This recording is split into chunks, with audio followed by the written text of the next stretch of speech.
Hi everyone, if you have a large data sets of date and time and you want to combine them, you need to use the Power Query editor. So for this you need to select your data and then go to the data tab and click on the from table and range. Click on that, then your Power Query editor will open up. And then you need to click down this time and go to the data type decimal number and click on that and click on the time and click the replace current.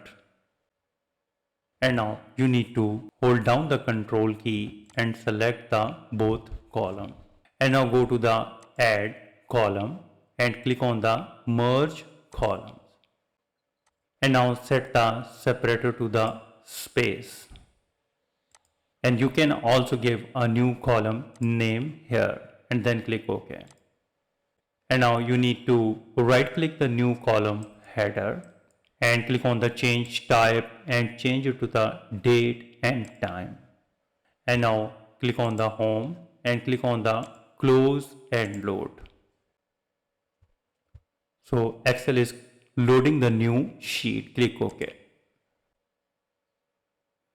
And here you can see that.